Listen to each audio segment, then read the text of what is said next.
Good evening to everybody. I can read your name on the paper. Wherever you are from, we welcome you to the 15th edition of the international of the presentation of the international report of the snow and mountain tourism. So my name is Jérôme Riff, and I am the head manager of Mountain Planet. Just in a few words, Mountain Planet is the fair of reference for any professional looking for innovative and sustainable solutions for the mountain development. Every 2 years in Grenoble, we are exhibiting more than 900 different brands. We do welcome exhibitors from France, from Europe, and from abroad.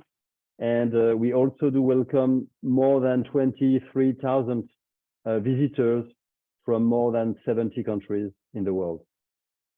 Mountain Planet will be on the 16th till the 18th of April in 2024. Before that time, we just launched a few hours ago our 3rd edition of the innovation book. So we will just advise you with the address where you can collect this 3rd edition, which is a very nice resume of all the innovative solutions which are in place by not only our suppliers and our exhibitors at the trade show, but also different companies from all over the world. Anyway, we are very happy to support Laurent Vanat with the presentation of the snow report. And as Alexandre said, don't hesitate to write your question. And at the end of the presentation, we will answer every question. Laurent, to you. Thank you very much, Jérôme. Good afternoon, everyone. It is my great pleasure to present today the 15th issue of the International Report on Snow and Mountain Tourism. I will switch to the slideshow, so it's easier to speak about figures with some charts. So I'll take the opportunity to thank all the supporters of the crowdfunding campaign. This campaign allowed to support the work of updating this report. Thanks also to Mountain Planet and Alternative Media for organizing this event.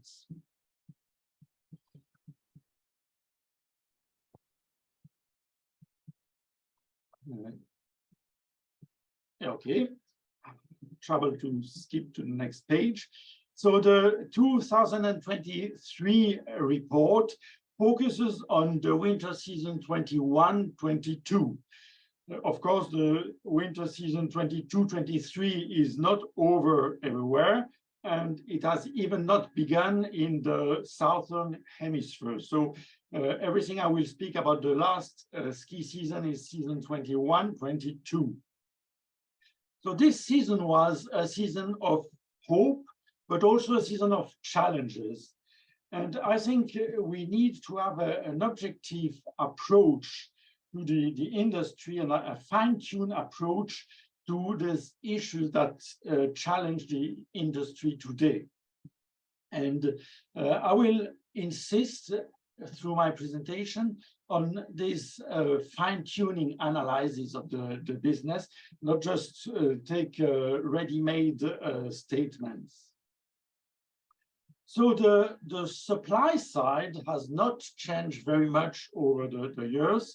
The trend is to reduce the number of lifts. Of course, every year, the total number of lifts in the world tend to reduce, not because the ski resorts are going out of business, there may be some, but mainly because new lifts are added and they replace all the ski lift, the T-bar, and so on, and it increased the capacity in reducing the number of the lift in a given resort. This is a trend that we have already noticed for 10 or 20 years since the high-speed lifts are available. Regarding the other figures, the number of ski areas and so on, every year it changes a little bit, but it's part of the change are restatement. In some countries, there are some statistics that are updated, but it doesn't mean that there is a big change in the number of ski resorts actually.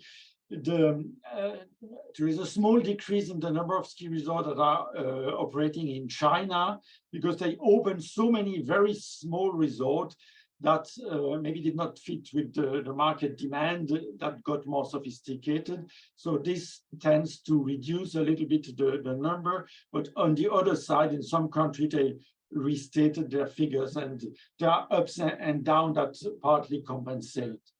But let's have a closer look at the data regarding the ski areas.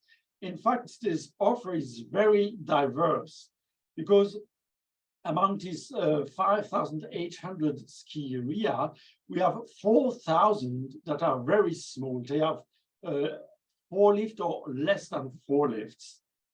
Then we have another 1,000 that has 5 lifts or more, but still make less than 100,000 skier visits in a season.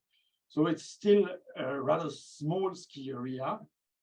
And then we have 693 ski area that make between 100,000 and 1 million skier visits in a season, and only 52 ski area that makes more than 1 million skier visits in a season.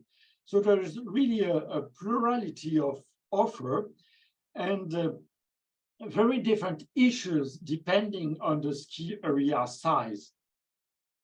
And yeah, currently there are a lot of talks about is it worth going on with climate change and so on with the ski business.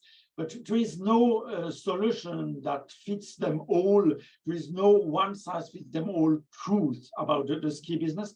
We really need to consider every ski area for itself and the issue for themselves.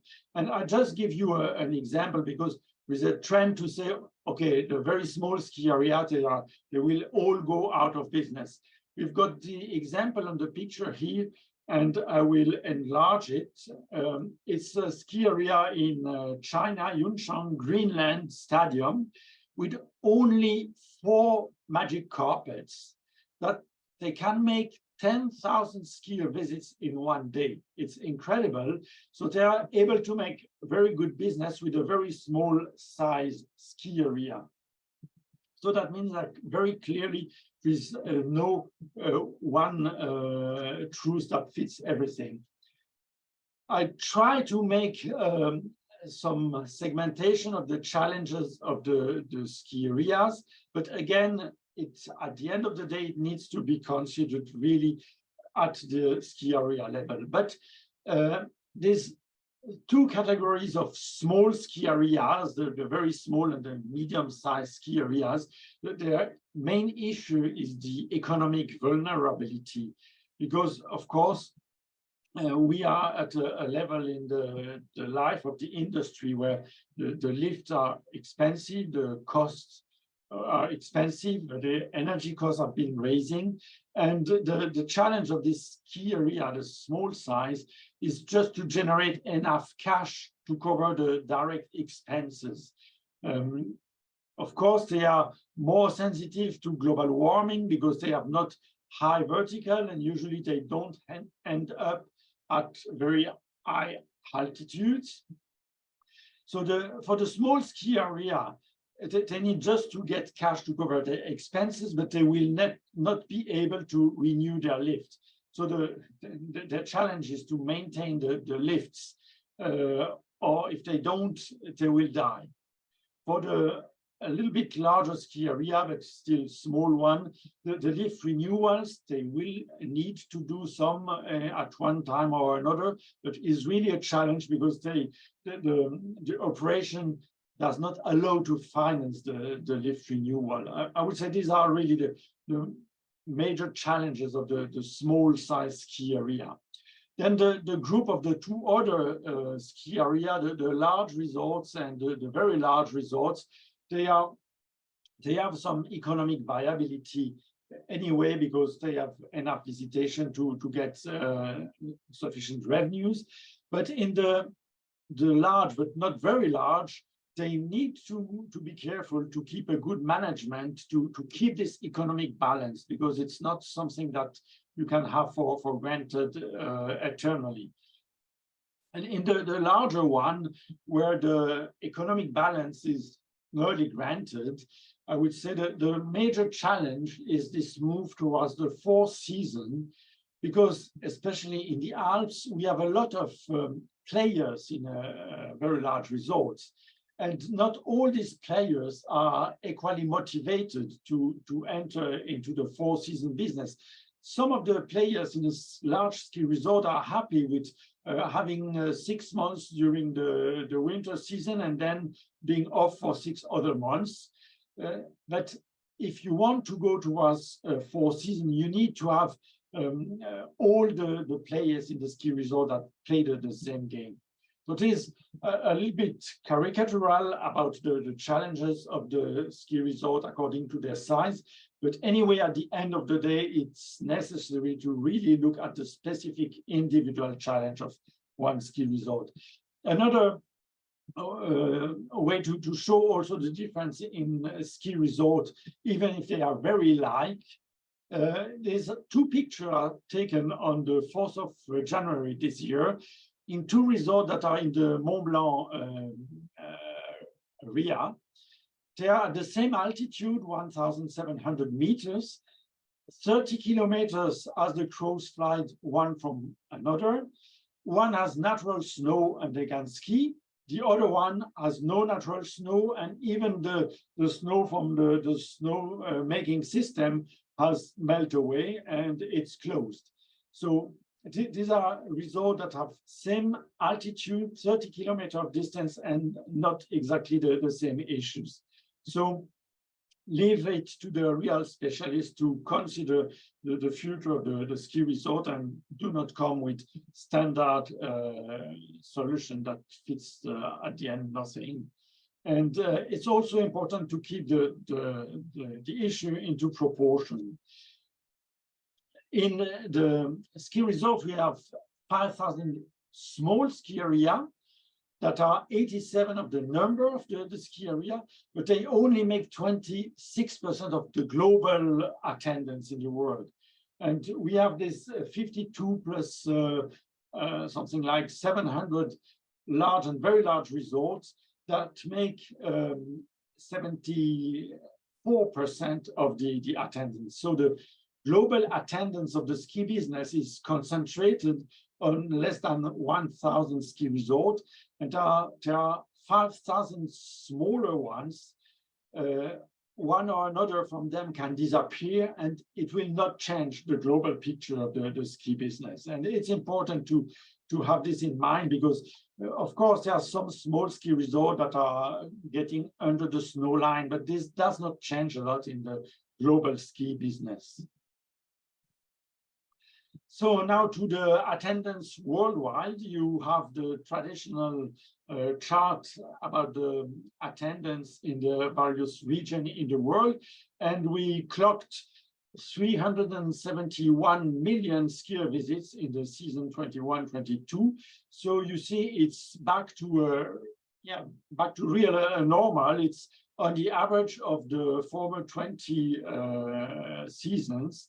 And it's rather good to see this after the problem we had in 2021 with some resorts in the Alps staying closed or operating really at reduced speed. On the top of the podium, we have the United States that really ranked tops. Of course, they had their best ever season in 21-22 with more than 60 million skier visits. France did not bad. Austria was a little bit slow at the start of the season because they had still locked down in December, and it was unclear for foreign guests, and especially the German that comes to Austria, when the season would start.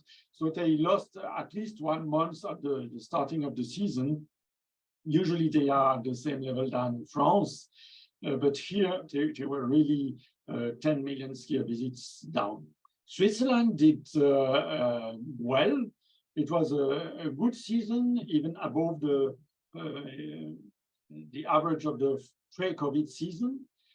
Italy was not so good. Usually Italy is higher than Switzerland in the numbers, but Italy had also some difficulties with the start of the season. They were afraid that they would have some regulation regarding COVID and maybe restriction.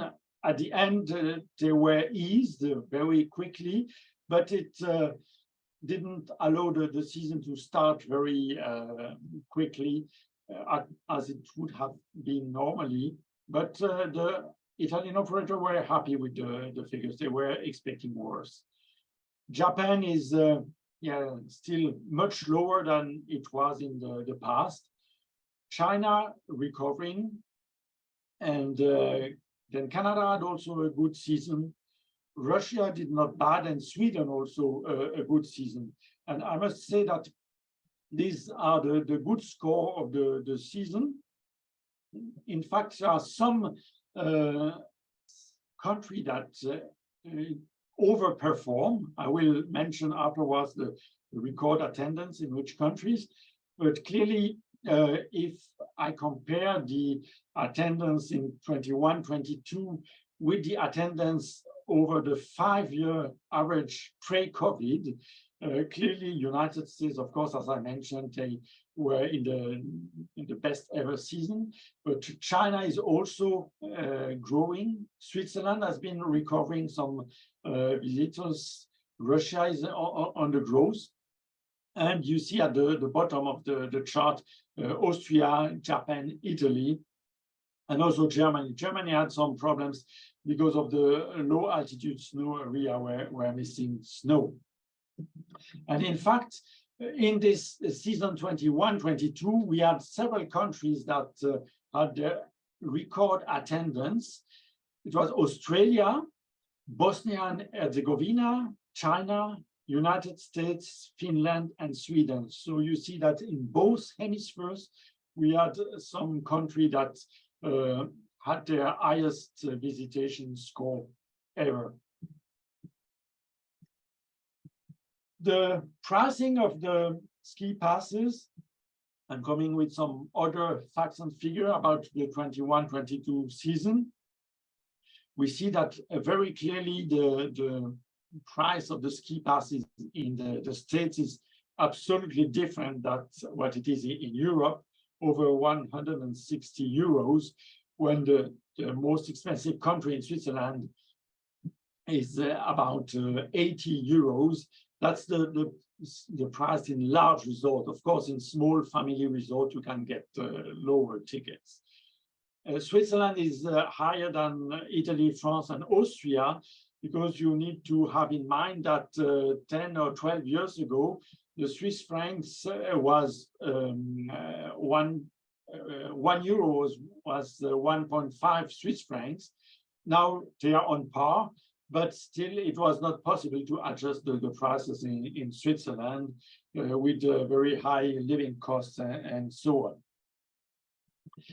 We see some battle to conquer the market at high level.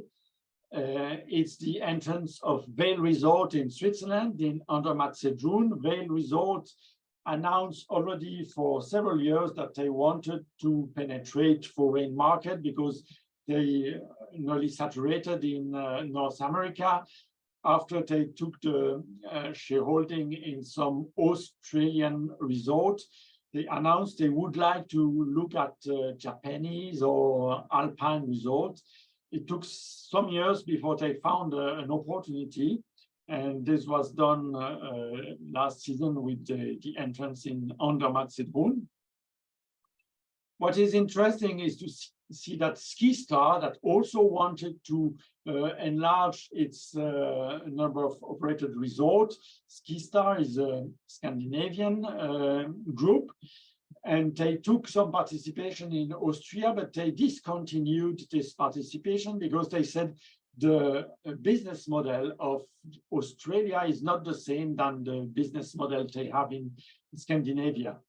By the way, it will be very interesting to see how Vail deal with Andermatt, because of course here also the business model in the Swiss Alps is absolutely not the same than the business model they have in North America. We have another of the large player, that is Tatry Mountain Resort, that is going on acquiring stake in Austria. TMR is a Slovakian group, and apparently they can cope with the Austrian business model, not as SkiStar. But in fact, there are not so many players in the big league. If we take the world attendance at ski resort, we see that the top 7 players, I will mention their list afterwards, only have 16% of the attendance. There are 10 other % of the attendance that is done by other groups, but 74% of the business, as far as attendance is concerned, is done by individual ski areas in the world. Who is in this big league?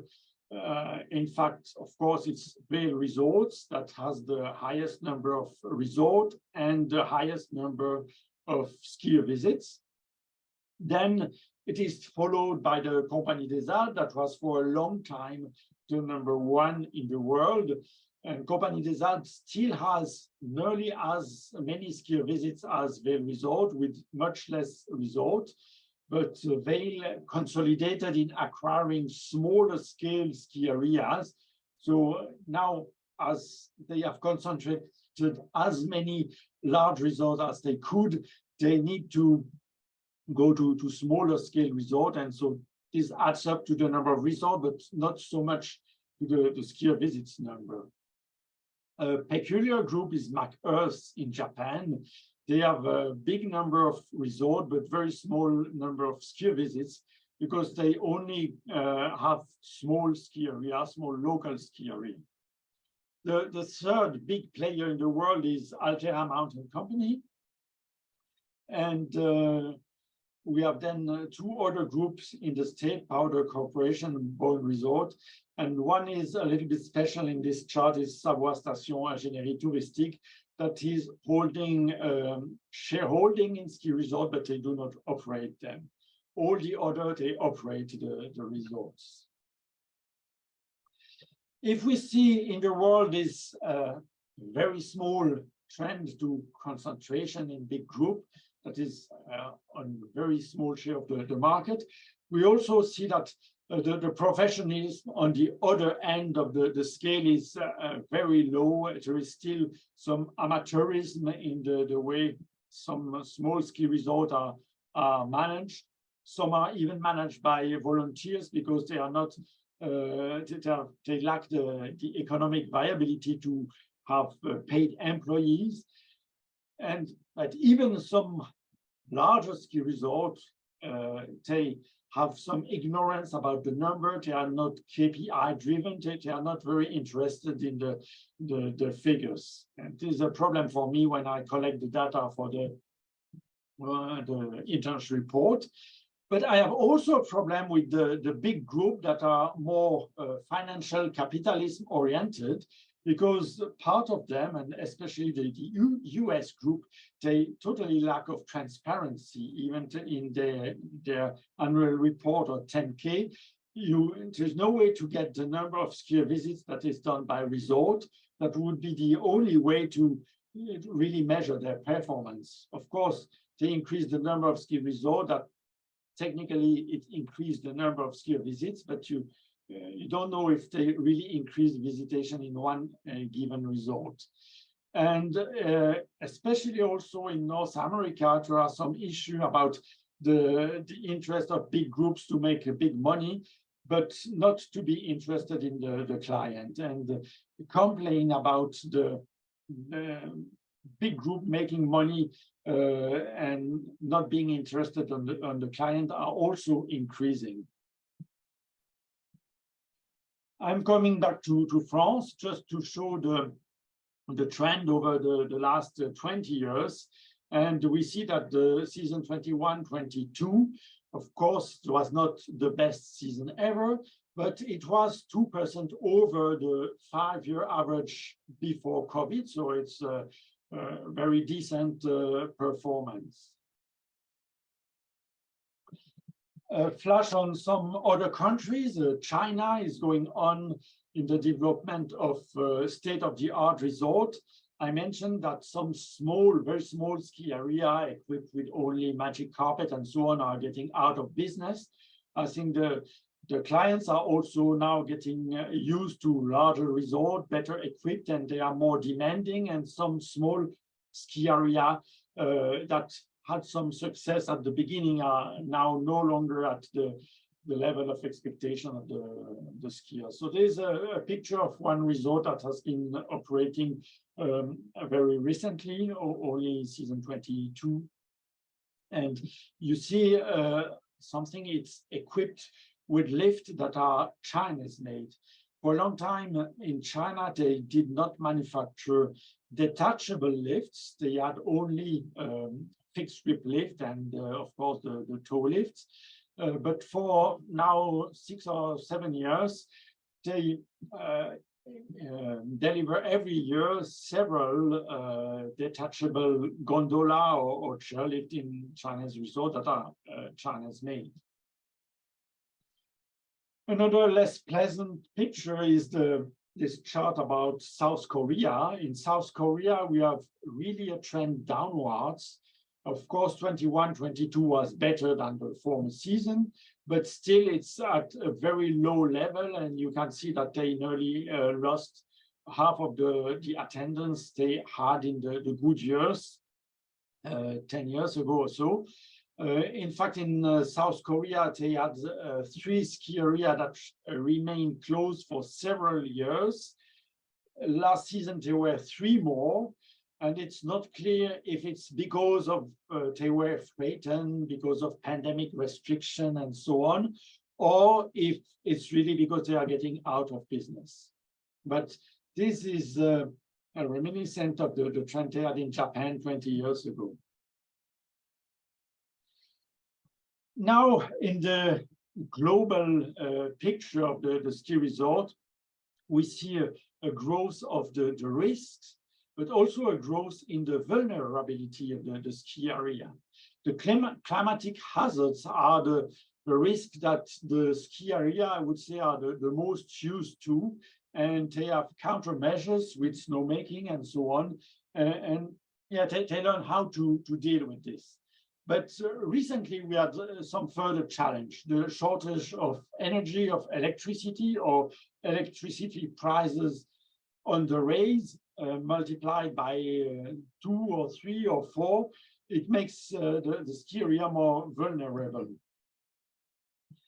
We learn about the pandemic these 3 last seasons. And of course, in the past, nobody would have ever believed that we could close ski areas because of some sickness. But we experienced this with COVID-19, that it could bring a ski resort to the full closure. We see also a growing ski bashing. It's now trendy to say bad things about the ski area and to point out that the people that are going to ski are making sins and so on. We have the war since last year that also has an impact on the ski business, because it reduced the traffic of the foreign skiers, and the traffic from Russia to European resort was already down when the ruble went down, when there were some sanctions after the Crimea invasion. But now that there is really the Iron Curtain back, there is no longer Russian visitors at the ski resorts, and it gives also a bad atmosphere in some eastern countries. That's not good for all the ski resorts. We have also recently sabotage in France, in Switzerland. The sabotage was mainly focused on snowmaking equipment, but there has also been some sabotage against the towers of lift. And of course, we have now some people with some idealistic that are becoming extremists. And we have already seen this in the world. There are 2 countries in the world where ski resorts have been closed because of the sabotage. That was sabotage caused by extremists in Afghanistan and in Pakistan. I hope that we don't get to the same situation here or some other kind of extremism.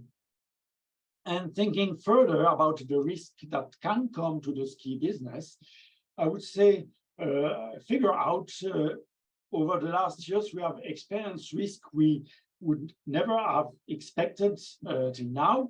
But if we think in the same way in the future, there may be some restriction on the use of private cars because of emission reduction and so on.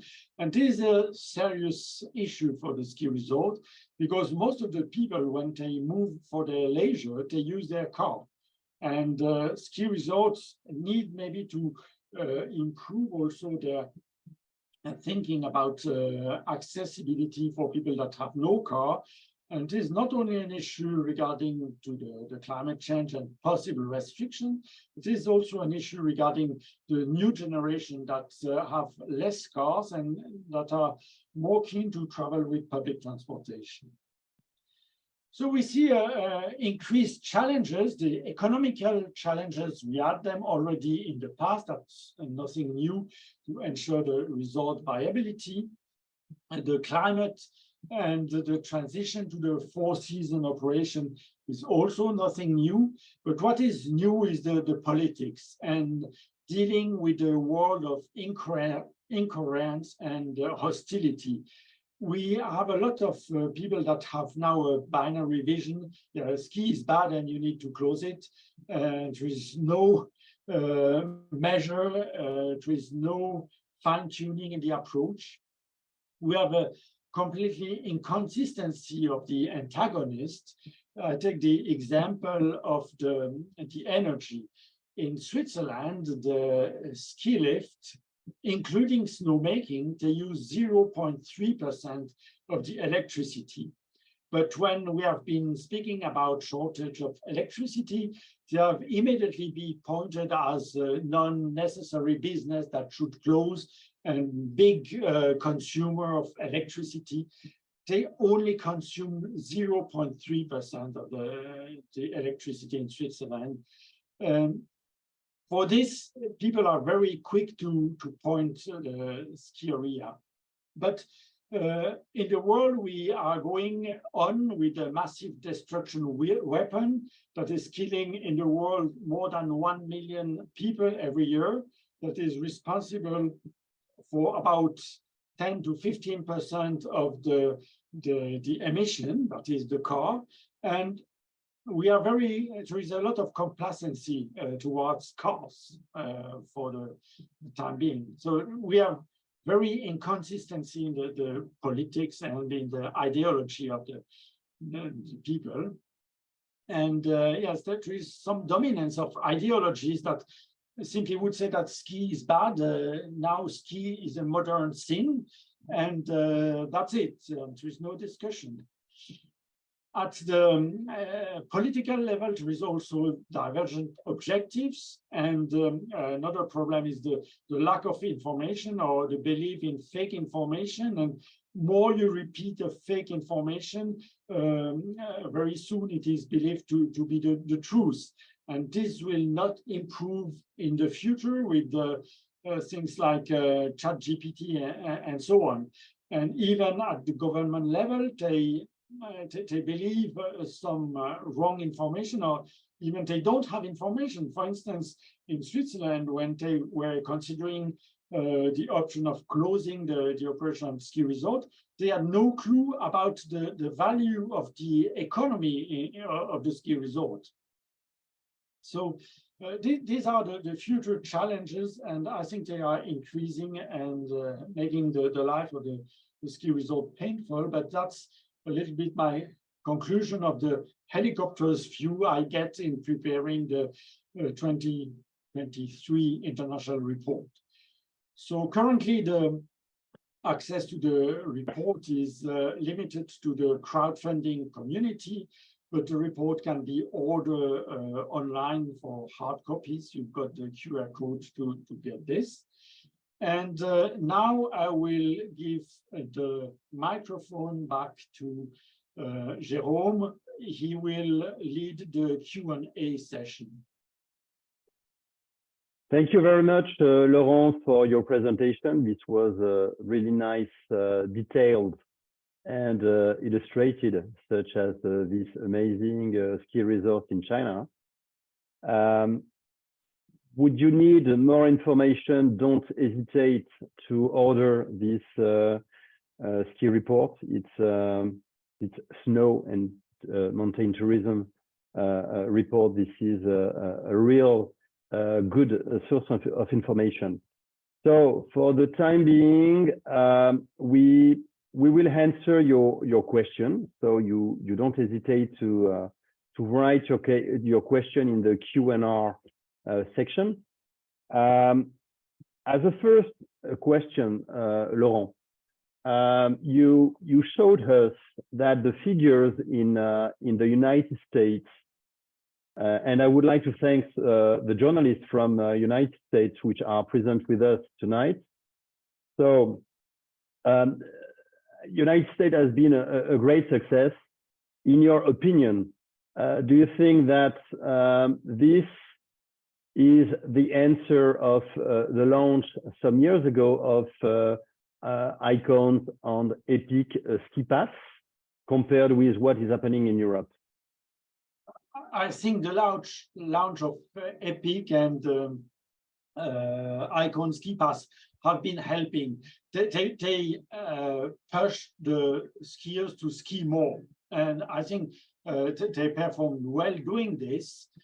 The collateral of this, with the dynamic pricing system that they made to push these season passes, there may be some collateral on the beginners level and on the people that are not coming very often in the ski resort. But for instance, Epic Pass also managed now to have some offers for the people that only want to come and ski 4 days and so on. I think they have been a little bit sensitive to this, but yeah, there are some concern about the beginners being repulsed by the window price at this resort that have the Epic Pass. And of course, they lock their guests that have the Epic Pass in the participating resorts. But I would say that they manage well to increase the attendance with existing skiers. The other issue that the US industry is facing, as we are also in Europe, is to renew the customer base. And I think here these mega passes have not been so well performing, I would say. Right. So you don't forecast a big future for this kind of ski pass in Europe, because mentality are not necessarily the same. And another point is also that the pricing strategy is not the same as well in Europe. Yeah, but we cannot just copy-paste what has been done in the US, but we have a very good example in Europe about a successful multi-resort discounted season pass. It's the Magic Pass we have in Switzerland. Now it's also going to France because there is one French resort that is participating. And I think next season there will be a second one at least.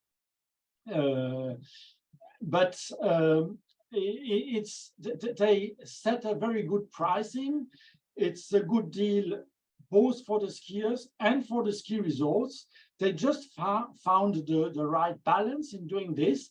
And now they had 6 seasons of the Magic Pass, and the sales have always been on the growth, even in the COVID period. So I think it's a successful example that has been adapted in Europe. Of course, it's not widely spread. Now in Switzerland, it's getting pretty well spread, but not, for instance, in France or Austria or so, we don't have such products. There is one in Scandinavia, there is one in the Eastern Europe, in Slovakia, Czech Republic, and Poland. That's a product from Tatry Mountain Resorts. But yeah, of course, it's not well spread now, but I think there can be a future for such products as long as they are well conceived. Right. We have one question regarding sustainability and climate resilience. What factors are key to consider for a resort to operate properly during winter season? And what are key factors to consider for 4-season destinations? Yeah, here it's exactly what I mentioned. There is no one solution fits one size fits all size solution, because I would say in the Alps we would speak about some altitude. If you are lower than 1,500 meters, you may be at risk at winter time. But this issue of altitude, it's absolutely not relevant if you speak about Quebec, because Quebec ski resorts are going down to the level of the sea, and the highest stops at 750 meters. And in China, you have also different things. And if you go in some other mountains, the altitudes are much higher. Under 3,000 meters or 4,000 meters, you cannot even ski because there is no snow. So there is no one answer for this. The thing is, to get a good operation in winter, you need to secure the snow in one way or another. So because you are in your country at the right altitude, or you are equipped with snowmaking systems. And of course, the major challenge is to get the customers. I heard already 10 years ago someone saying that the major challenge of the ski resort is not to know if they will still be there within 20 years. It's to know if they will have customers within 20 years. And so I think it's working to get the customers to be successful. And for the 4-season destination, I think it's also a matter of having a lively resort where the attractivity out of the ski is sufficient to attract the people to the resort and to have a stay in the resort. And you really need to create a virtuous circle with lots of activity open all year long, so that the resort keeps attractive at any time of the season. And I would say that's the challenge for the 4-season destination, is really to keep activities, a wide range of activities all along the year. This is a very strong challenge when you know that more than 90 to 95% of the revenue is coming from the white gold, is coming from the snow. So to diversify from the ski resort to a 4-season resort, it's a big challenge, I assume. Yeah, it's a big challenge, and it's not something that you can do overnight. So it's a long process, especially because the ski is a mass activity, but all the other activities that you can build up in a ski resort, be it for winter or summer, are much smaller scale activities that can accommodate 100 people, 200, or even 1,000, but never the size of the people you can accommodate on the ski slopes. So you need to add little by little some activities, but you need to be careful, because if you don't start in the virtuous circle, you very soon get in the vicious circle. with less activities in low season time, less restaurant open, less shop open, less hotel open.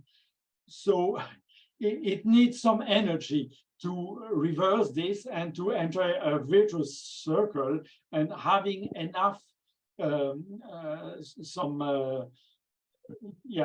a threshold over which you can develop the summer activity, and under which it will not develop. You will get into the vicious circle. Another question from America. Do you see any increase in the pressure on sustainability? Do you think that sustainability will be not only a marketing argument but also a selling argument tomorrow for the resort? I think it's a necessity, because we need to preserve the mountain, we need to preserve the environment. The big trouble is the customers, because when you make some survey, they say, yes, I'm sensitive to sustainability, I will privilege a sustainable resort and blah, blah, blah.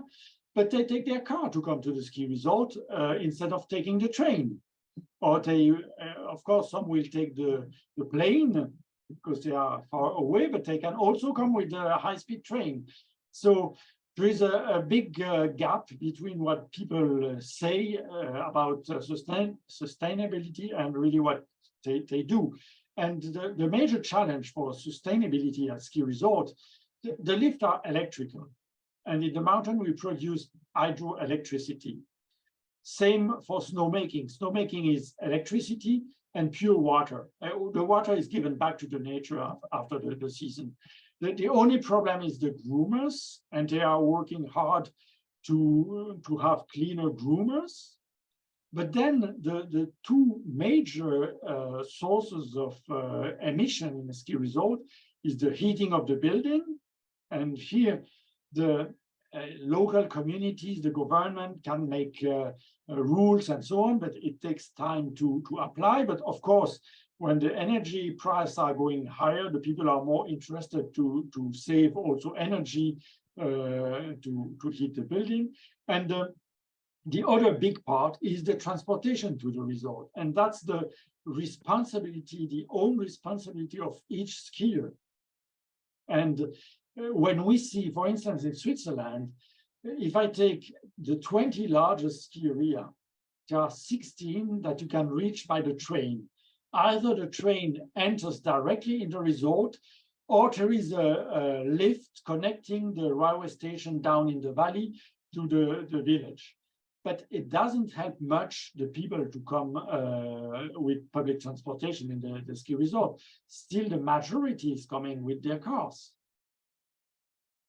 Because you are in the country of the luxury cars in Switzerland. Everywhere. Another question. Do you have any information about Georgia in Caucasus region, and what steps this country may take to become the top destination for international skiers? Yeah. Maybe there are two parts in the answer. I think Georgia has been working pretty well over the last years also to develop some state-of-the-art ski resorts. They are to the international standards. Some are okay, they are accessible, for instance, Gudori or in the region, or Bakuriani or so on. It's not too complicated to reach them. Despite, for instance, the flight to Georgia from Europe are at awful time at night, and you arrive at 3 o'clock in the morning, so it's not very pleasant for a trip. But yeah, there is the issue of the access to some other resort. For instance, in Mestia, they also wanted to develop a resort, but the resort in Mestia is 8 hours drive from Tbilisi, and on roads that are dangerous. So there are some accessibility issue, I would say. And then there is this issue of thinking if you make a state-of-the-art resort, you will get international guests. And this is a little bit misleading because there are only very few markets that in the ski business that send guests abroad, and very few markets that welcome guests abroad. In fact, there are only two major outbound markets. It's UK. UK skiers take the plane, so it's maybe more easy to catch them. But then the second and largest outbound market is Germany, and the Germans drive their car to Austria. So if you are 2,000 kilometers away, they will not come. So for me, there are some entry barriers with this, and the number of international skiers that travel by plane is not that big. So it's not just because you have a state-of-the-art resort that you will get this clientele. And this has been the mistake in several countries. For instance, also in Turkey, in Kazakhstan, or in Azerbaijan, they think because they have a state-of-the-art resort, they will get the international guests. That's not granted. And do you think that a green label could be also a marketing argument to attract foreign skiers? We can see the development of this green label, for example, in France. I will make some advertisement for Champs, but they just get this award. But do you think that for foreign countries or far countries, the green label could be a marketing argument? I don't believe in this green label. For me, it's greenwashing. And in some industry, you just need to pay, and you get your green label, even if you pollute very much. You have cruise ships that are labeled green or WWF. So it's a global marketing action, not only the service, but as you said, state-of-the-art equipment, a good destination, hotels and restaurants, and the level of snow, of course, and the level of the snow coverage. And the level of the guest experience. Because what matters to the guest is the guest experience. You can have very nice slopes, very nice lift, but very unpleasant personnel. In the restaurant, they are not nice, and you don't have good accommodation. And there are a lot of things. The customer journey in a ski resort is rather complicated. And the customer journey of beginners is a nightmare. But even the experienced skiers, their journey is not so easy. And there are many things in the journey that can garble the experience. And these things may absolutely not be connected to the lift operator, to the slopes, to the lift. They may be connected to something completely different. In your opinion, what will be the next countries which will generate new ski resorts? We all believed that China will be another gold territory because of the development of the practice of the ski. But if not China, what will be the next countries which will emerge? There were already some hopes of development of a lot of ski resorts in Eastern Europe. 15 years ago, when I started making this international report, at this time we were led to believe that there would be state-of-the-art resorts, several new ones in several Eastern European countries, and also in Kazakhstan and so on, and Central Asia. But most of these projects never happened. And those that happened, for instance, in Azerbaijan, they missed the goal because they don't catch the international clients. Because they have been building these resorts, thinking that if we have ski resort, we will get the international clients, and they didn't care about the domestic markets. The same in Turkey. Turkey, they are very good ski areas, but the domestic guests are not here and they will not get the international one. So it's a problem. So I think there are still some projects in the pipeline. They do not turn into reality as soon as it was believed 10 years ago. But for instance, I visited last October Jaurina in Bosnia-Herzegovina. It's a resort that was completely in disrepair after it was used for the Sarajevo Olympics. And everybody knows that then everything was mostly destroyed or in disrepair. And over the last 5 years, they have been rebuilding this resort, putting new lifts, state-of-the-art accommodation, and so on. And they multiply by more than 10 the number of skier visits in a few years. So there are some examples of resorts that really get nearly from scratch into successful resort, but are not so many. I think also in China, a few years ago, we were speaking about 1,000 ski area at the time of the Olympics. This didn't happen. And now I would say the pace of development of ski areas is much slower.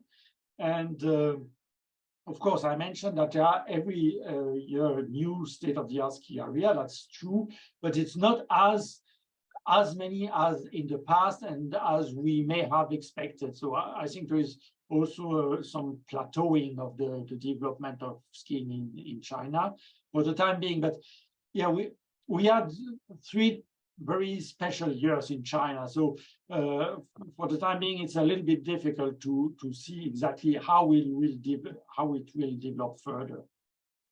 And it has been helped with the attendance of the Olympic Games in Beijing. So for sure, it has been a great period for China, and today it's back to reality and back to who is able to come and who is able to practice ski in China. But yeah, I think there may be some good legacies, but it will take some years before we can judge about them. To end up with this question, I would say that in some Eastern European countries like Romania, there is the potential to grow the industry, but it's not big figures. In Romania, they are making maybe 2 million skier visits. So even if they double, it will not change much in the global picture. And there may be one or another Eastern European country that may develop. For instance, Poland has all the characteristics to develop the ski currently, but it's a big question mark if it will really develop or not. Thank you, Laurent. We answered all the questions. Maybe a last one. In the time being, I would like to thank journalists from UK, from Italy, from Switzerland, from Austria, and from America. Again, don't forget to know that the next Mountain Planet will be held in April, next April 16th to 18th of 2024 in Grenoble. In the meantime, don't forget to download the last edition of the innovation book. And of course, don't forget to order your edition of the snow and mountain tourism edited by Laurent. Laurent, thank you very much for this presentation. Alex, thank you very much for the organization of this show. And to all of you, we hope you enjoyed the presentation, and we hope to see you soon. Thanks for your attendance, and all the best to you. Bye-bye. Bye-bye.